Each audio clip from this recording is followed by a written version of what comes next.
I'm moving out tonight. I've met someone who truly appreciates me." Gregory's voice cut through the joyful chatter at our daughter's baby shower like a blade. The room froze. Guests sat stunned in silence, eyes darting between the baby gifts and the man who had just dropped a bombshell. From the corner, a woman half my age awkwardly lifted a mimosa and gave a nervous wave. I looked at Jennifer, 7-month pregnant, clutching a pair of tiny booties, her face crumpled. I gently placed my hand on her shoulder.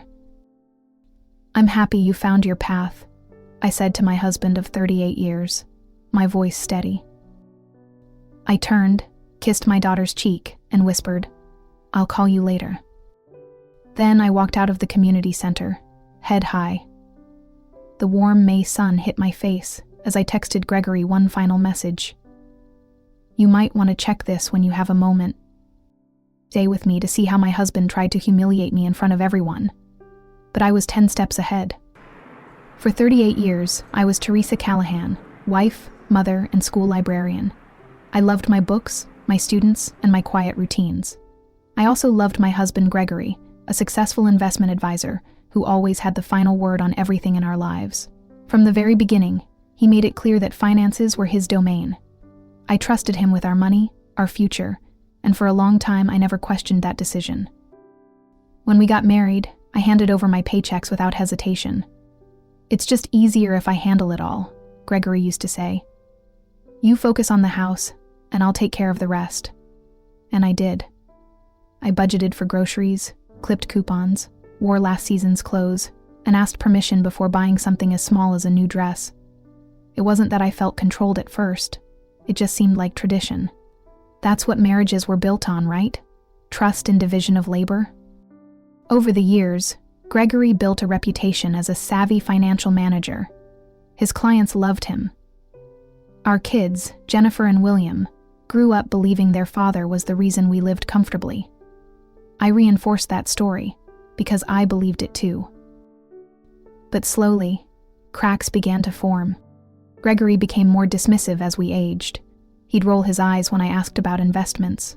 "Teresa, you're a librarian, not a stockbroker," he'd say, chuckling as if it were harmless. I started to feel small in our own home, reduced to someone incapable of understanding what he labeled complex matters. I told myself he didn't mean to be patronizing. He was just tired, stressed, focused on retirement. Then came Christmas. We were hosting our usual family dinner. Jennifer and her husband Thomas had arrived early, eager to share ultrasound pictures of the baby. William flew in from Portland. I remember standing at the kitchen counter, cutting apple pie, when Gregory's phone buzzed beside me. He'd left it unattended, something he never used to do. The screen lit up with a message. "Missing you already. Last night was perfect. Angela B." My hands froze mid-splice. I stared at the words, trying to process them. I placed the knife down slowly, wiped my hands on my apron, and forced myself to breathe. After nearly 4 decades of marriage, I knew what I was seeing. This wasn't a colleague. This wasn't innocent. This was betrayal. But I didn't confront him, not that night. Instead, I served dessert. I smiled. I toasted to family and new beginnings. And in the days that followed, I began watching him. Not like a scorned wife, but like a woman awakening from a long slumber. Our Gregory's fishing trips multiplied once a month became every weekend. Dinner charges appeared on our credit card from upscale restaurants, always for 2. He claimed to be preparing for retirement, but he worked later and later. Something was off. I stopped asking questions and started making notes. The man who'd kept me in the dark for years had underestimated me. And for the first time in my adult life, I decided to stop depending on him and start uncovering the truth. After that Christmas night, I watched Gregory closely. Every small change became a flashing red flag. His so-called fishing trips were suddenly happening every weekend, even in January when the lakes were frozen. He stopped inviting William or his usual buddies along. When I asked about it, he waved me off with a laugh. "Just need some space, Teresa. Don't make a big deal out of it." At dinner, he'd scroll through his phone and smile at messages I couldn't see. He became oddly possessive of his devices, never leaving them unattended. One night in February, as I cleared the table, he seemed casually from behind his newspaper. "You seem..." I almost laughed. "Distracted?" That was rich. "Just thinking about our future," I answered. He nodded absently, not even looking at me. "Don't worry about that. I've got everything under control." Phrase, "I've got everything under control," hit me like a slap. I'd heard it so many times before, when we bought our first home, when we invested in his firm's stock options, when we planned for retirement.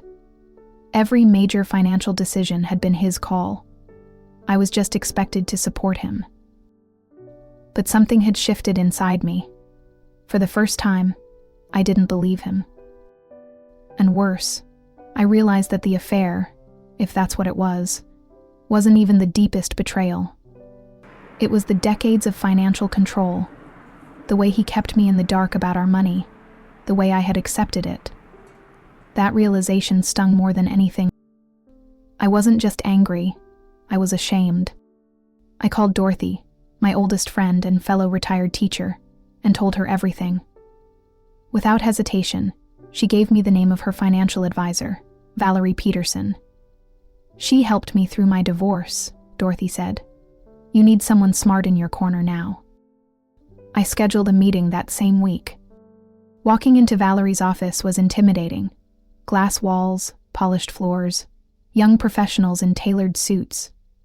I felt like I didn't belong.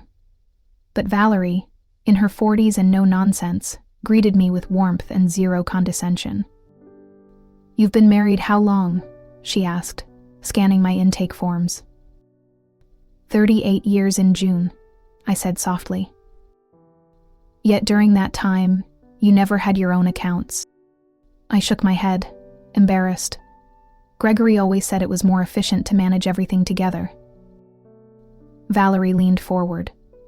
"Mrs. Callahan, that ends now." In that moment, something shifted. For the first time in my life, I wasn't looking to Gregory for answers. I was seeking them for myself. Valerie outlined steps we'd take to protect me, legally, financially, and strategically. It was overwhelming, yes, but also exhilarating. I left that office with a folder full of documents and a heart full of resolve. I didn't know exactly what Gregory was hiding, but I was done being blind to it. I was done being powerless. The cracks in our marriage had always been there. I just finally stopped looking away. At Valerie's urging, I scheduled a consultation with an attorney she highly recommended, Elizabeth Winters. Elizabeth specialized in high-asset divorces and came with a reputation for being sharp, discreet, and deeply strategic. When I met her at her downtown Columbus office, she greeted me with a firm handshake and a direct gaze that gave me immediate confidence. She listened quietly as I explained my situation, then asked for documentation, sketches, tax returns, anything I could find. I brought what I had, but even I knew it wasn't the full picture. "IO is an equitable distribution state," Elizabeth explained, tapping her pen against a legal pad. "That means marital assets are divided fairly, not necessarily equally. But the key here is knowing exactly what's on the table." Over the next 2 weeks, with Valerie's financial expertise and Elizabeth's legal guidance, I pieced together a much clearer view of Gregory's financial world. What I found left me stunned. Beyond the primary residence and our shared retirement account, Gregory had accumulated wealth I never even suspected. There were 2 investment properties listed under an LLC I'd never heard of, a brokerage account in his name with holdings in several tech companies, multiple life insurance policies I wasn't listed on, and then, the biggest surprise, the lakefront vacation house in Sandusky, which I'd thought we owned together, was originally titled in a way that allowed for quiet transfer. Elizabeth looked me in the eye. "You've contributed to this marriage for almost 4 decades, Teresa. You raised your children, supported his career, handed over your paycheck without question. Now, it's time to secure what's rightfully yours." So, I got to work. I opened my own bank account, Valerie helped me gradually move funds from our joint savings. Not all at once, but in small, legal transfers that wouldn't raise alarms. I updated the beneficiaries on my personal life insurance. I made copies of deeds, investment statements, tax filings. I cataloged everything. And, with Elizabeth's help, I transferred the Sandusky property into my name alone. Entirely legal, thanks to the original titling Gregory hadn't paid attention to when we purchased it. To anyone looking from the outside, I was just a wife going about her retirement routine. But internally, I was a woman rebuilding her foundation, one brick at a time. I even signed a lease for a luxury apartment across town, modern, spacious, filled with light. It was completely different from our colonial-style home, and I loved it immediately. I decorated it minimally, just the essentials, and kept the keys tucked away in my purse like a secret weapon. Every move I made was legal, calculated, and done without emotion. I wasn't acting out of rage. I was preparing for a reckoning. And though Gregory still thought he was the only one in control, he had no idea just how far ahead I'd gotten. The community center in Columbus was decked out in pastel pinks and soft greens. Balloons floated near the ceiling, and tiny onesies hung from a clothesline stretched across the gift table. Jennifer, glowing at 7 months pregnant, unwrapped a pair of hand-knit booties as friends and family clapped and smiled. It was a moment of pure joy, filled with laughter and the shared excitement of welcoming a new life into the world. And then, Gregory stood up. He raised his champagne glass and cleared his throat. The room fell quiet. "I just want to say," he began, "that I'm moving out tonight. I've met someone who truly appreciates me."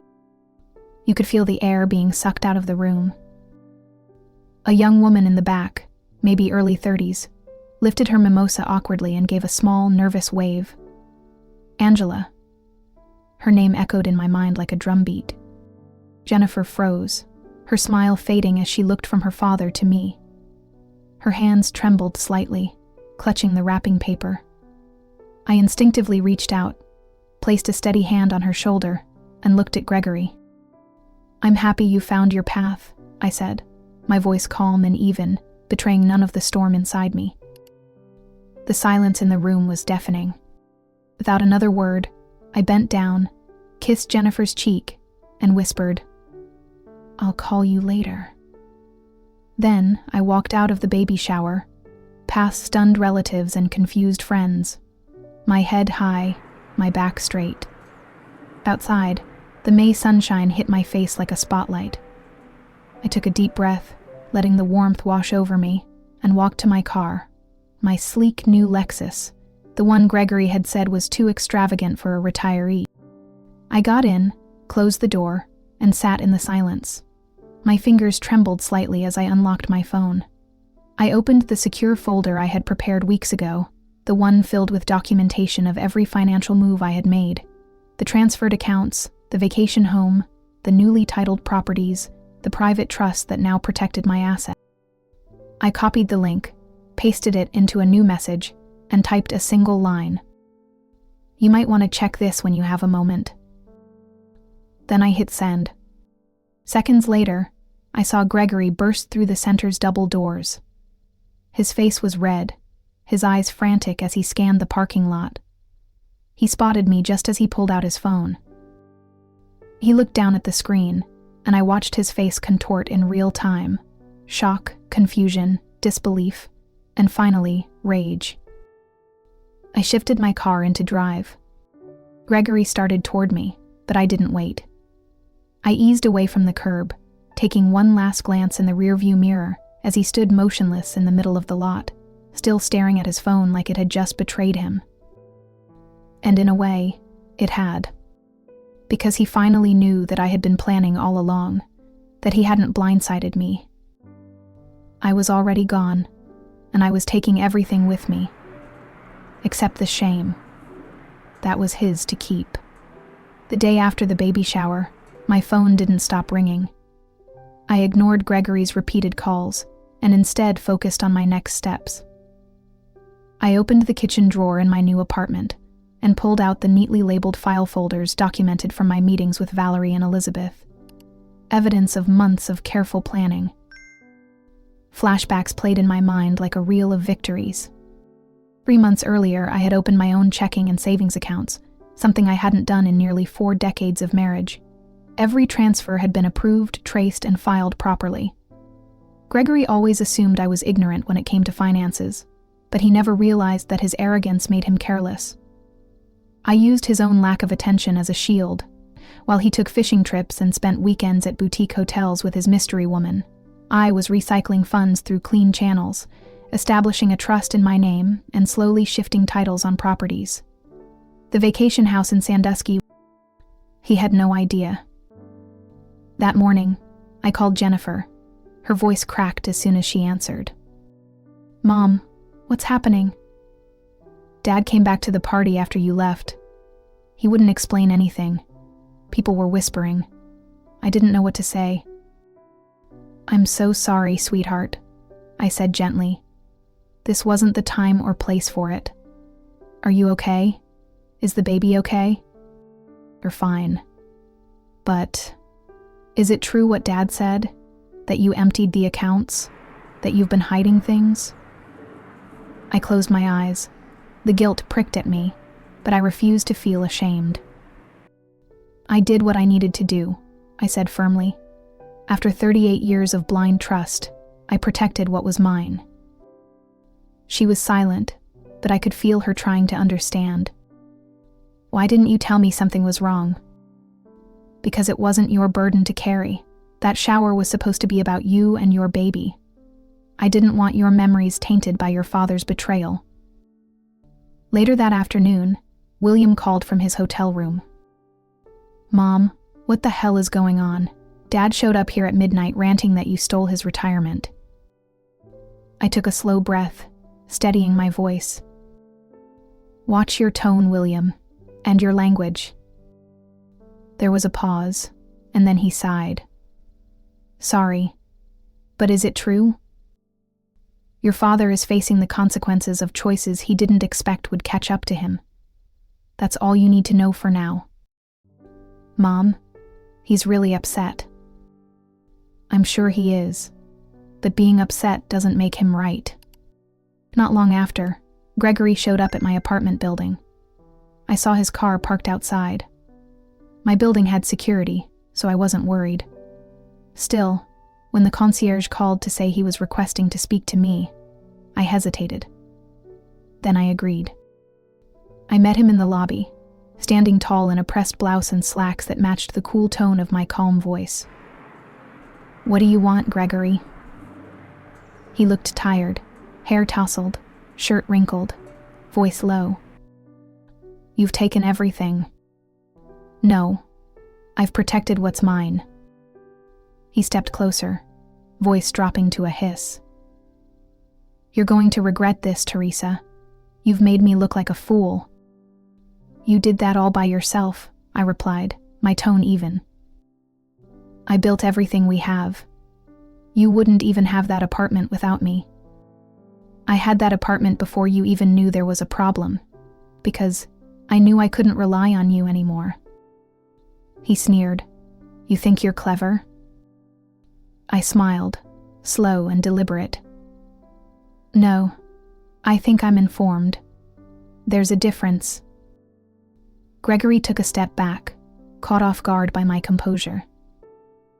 "You were never supposed to understand this stuff," he muttered. "Yet," I said, tilting my head. "Here we are, me holding all the cards." He said nothing more, just stood there, unraveling. I turned and walked away without looking back. 3 days after our tense exchange in the lobby, I received an unexpected visitor at my apartment. The concierge called up, his voice cautious. "Mrs. Callahan, a woman named Angela Blackwood is here asking to speak with you." I almost said no, but something in me, maybe curiosity, maybe intuition, made me agree. Angela wasn't what I expected. She was around 30, dressed professionally, no heavy makeup or flashy jewelry. just simple and somber. She looked nervous, almost fragile. "I'm not here to cause trouble," she began. "I just thought you deserved to know the truth." I nodded slowly, offering her a seat but not yet softening. "I was never in a relationship with your husband," she said quietly. "I was his client." That stopped me cold. I didn't know the baby shower was a family event.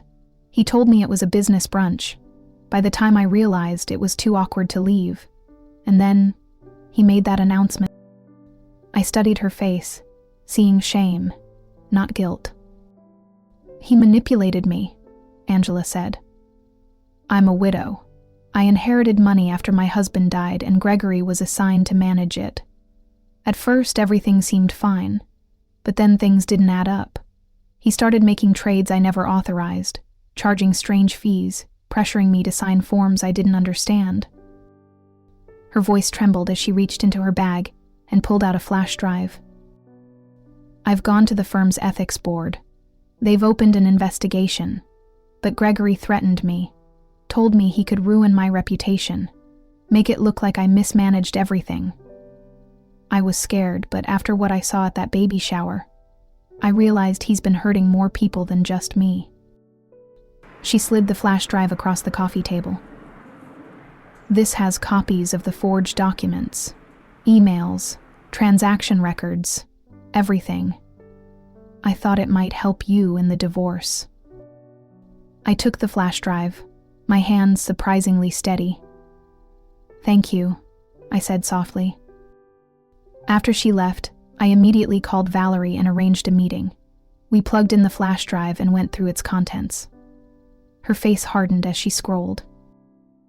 "This is serious," she said. "This isn't just unethical. Some of this could be criminal." Gregory's firm acted swiftly. Within days, he was placed on administrative leave, pending the outcome of their internal review. Rumors swirled through the investment community. I began receiving calls from reporters and former clients asking questions. I said nothing. I didn't need to. Instead, I met with Elizabeth, my lawyer, and we drew up a new settlement proposal. It was bold. Full ownership of both properties, 70% of the investment accounts, a lump sum alimony payment, and a full legal waiver from any liability related to Gregory's misconduct. "You think he'll agree to this?" Elizabeth asked. I nodded, because I'm offering something in return. My silence. At the negotiation table, Gregory looked 10 years older. His attorney scoffed at our proposal until Elizabeth calmly placed the flash drive on the table. "We haven't turned this over to authorities yet," she said, "but we will if necessary." Gregory turned pale. He leaned over to whisper to his attorney, who eventually gave a reluctant nod. "We accept," the lawyer said, his voice tight. "On one condition. Gregory requests visitation rights with his future grandchild." I considered it for a moment. "He can have that," I said, "provided he completes an ethics course in financial counseling." Gregory looked up, shocked. "Why would you ask that?" "Because our grandchild deserves a grandfather who knows right from wrong." With a stroke of the pen, it was done.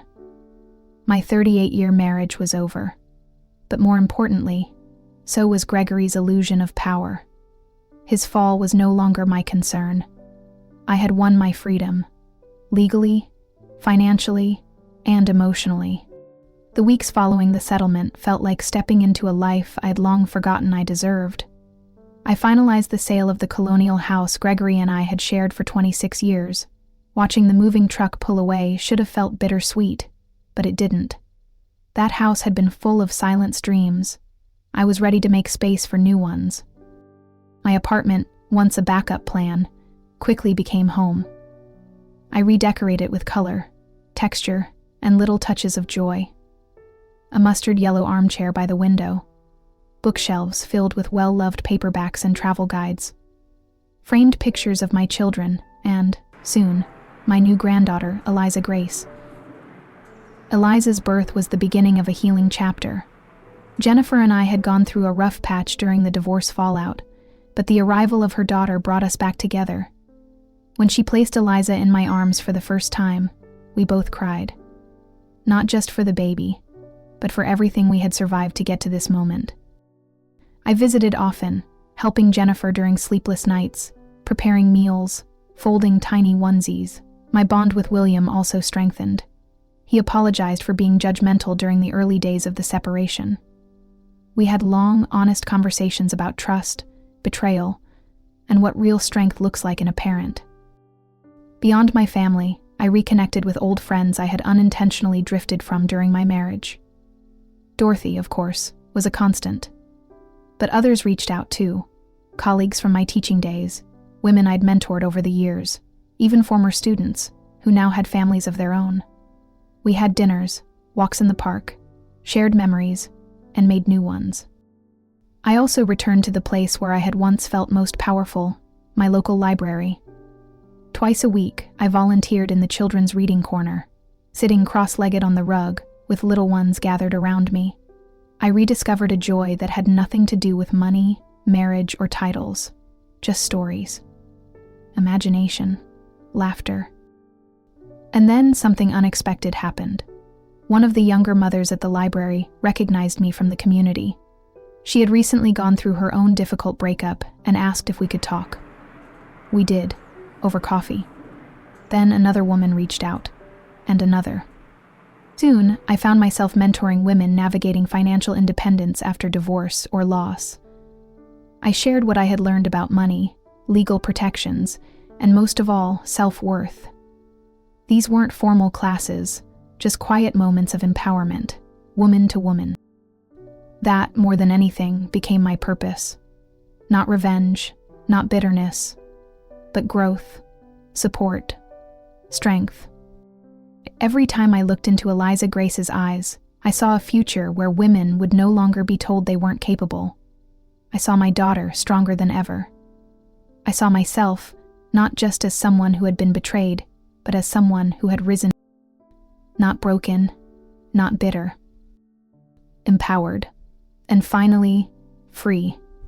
The sun dipped low over the Columbus skyline, casting golden light across my apartment balcony.